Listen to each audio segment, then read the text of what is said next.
The Times reports this morning that ministers are looking at a plan to block the early release of those convicted of a certain type of manslaughter. As Stig mentioned, this is called unlawful act manslaughter. Two of the killers of PC Andrew Harper were sentenced to 13 years each in July 2020 because they were committing a crime which they knew could cause harm, even if it could not be proved that they intended to kill the victim. That is the specific nuance for unlawful act manslaughter. Matthew Barber is the Conservative Police and Crime Commissioner for Thames Valley and joins us now. Matthew, good morning. Good morning. What do you think of this workaround, I guess it would be? I think nearly 500 people would be in this category of having convicted unlawful act manslaughter. Is this a neat solution? I think it certainly sounds like it could work. I've talked to the government and several MPs about the possibility of making an exemption for certain subsets of manslaughter. So I think it's perfectly possible, and this solution sounds like a perfectly good, workable one.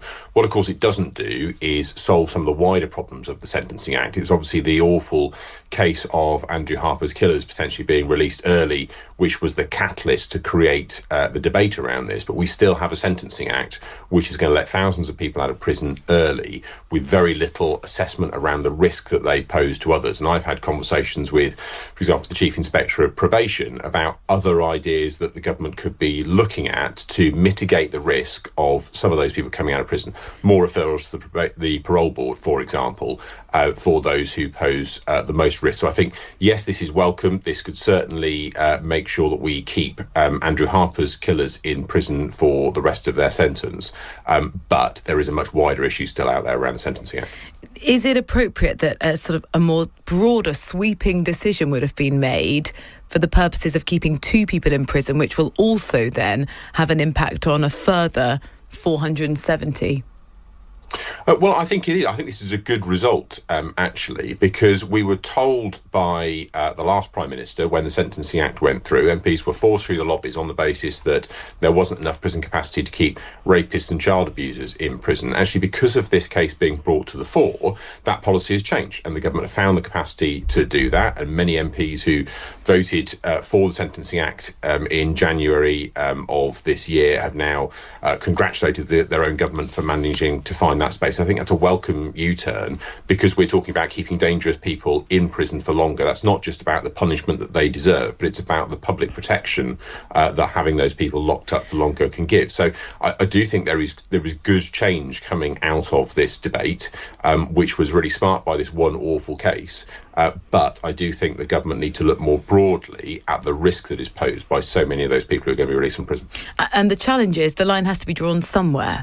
And we're in this business now of categorising the severity of the types of crimes. So in the current setup, if the government go ahead with this sort of workaround, still is the case that serious and violent offenders will be eligible for early release. Well, you're right. That is the difficulty, and the sort of iterative nature of the changes that Burnham seems to have made seems to have created some of this problem for himself, in terms of not perhaps having properly thought through where he wants the policy to end up. But I do think the bit that is still missing is that consideration of risk. So pretty much every other previous early release scheme that I can think of had a process by which police and probation could highlight cases that if you like, the difficult ones, where you think a particular individual poses too much risk to be released at that early stage. And I'm hoping to have a meeting with the Lord Chancellor next week. One of the things that I'm writing to him again about is to say, look at those powers that have been used in other places, where actually it would give the government potential to refer to the parole board, for example. And I've spoken to people on the parole board who say they have capacity to deal with a small number of cases that would be the most serious. So we don't just draw a line based on crime types, but you look at those cases that are potentially the most concerning to probation and police, the people who actually have to deal with these individuals, and say some people here are too dangerous to be released, regardless of the type of offence they were sentenced for. OK, so that would be on an individual by individual basis rather than category of crime?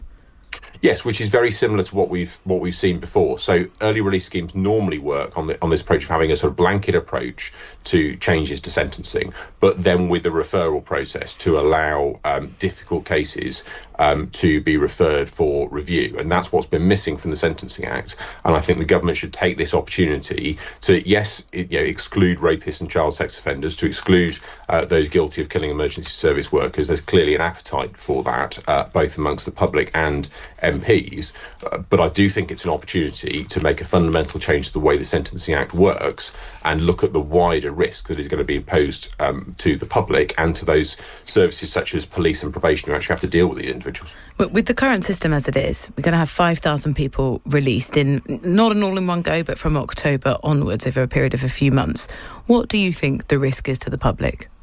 Well, the National Police Chiefs Council were very clear in an estimate they published at the end of last year when the Sentencing Act was going through Parliament. They estimated a 6% increase in crime across the country. That is a significant impact on both, obviously, the crime statistics, but those statistics relate to real people. That is, more people being victims of crime.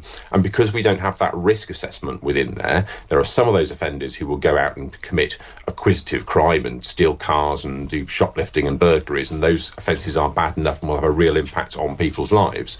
But within that cohort, you also have those really dangerous offenders who perhaps are persistent domestic abusers, the stalkers, those people who will pose a real risk of sexual violence to either a previous victim or a new victim. And that's where I think where a lot of the concern is amongst the professionals who are looking to have to look after these people in the community, that we're missing that ability to properly risk assess those people and say, these individuals are too dangerous to be released at this stage in their sentence. They pose a risk largely to women when they get out in the community, and they need to be retained in prison for the rest of their sentence. I do think there are mechanisms that the government could put in place now to make that change, and that's certainly the case I'll be putting to the Lord Chancellor. Yeah, I mean, we've talked sort of at length on this programme over the last few weeks about some of the problems of people being on probation and the tagging system and the lack of resource and capacity. If someone breaks their curfew, there actually isn't the personnel to go and check up on people. There's very little. In some cases, repercussions if curfews are broken.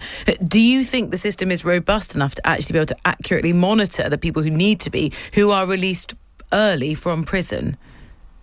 Frankly, I think the system such as it is really is creaking at the seams, and the idea of suddenly being able to release thousands of people from prison in addition to the normal flow of people coming out of prison and going on to licence. I'm sorry to interrupt. Where do you think the weak spots are?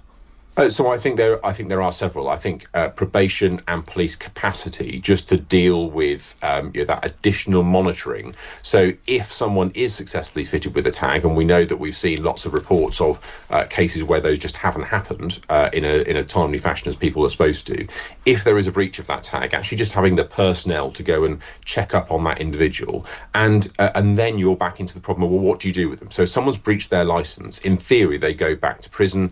That's great, but actually, the return to prison for breach of licence, those periods are getting shorter and shorter. So if someone is in breach of licence, they'll go back to prison for a very short period of time. That adds in turn to the prison capacity problem, because you have that cycle of people going in and out very briefly, while we're not, during that period, properly protecting the public from those individuals. So we need to be looking much further upstream. The problems we have in prison are not just about capacity, it's about our inability to properly rehabilitate and get people off drugs while they're in prison. I know that's a much bigger problem than can be solved in the next few months before this early release, but we really do need to think about that whole system from the point at which someone goes into prison to the point at which they're released. Matthew, thank you for your time. Matthew Barber is the Conservative Police and Crime Commissioner for the Thames Valley.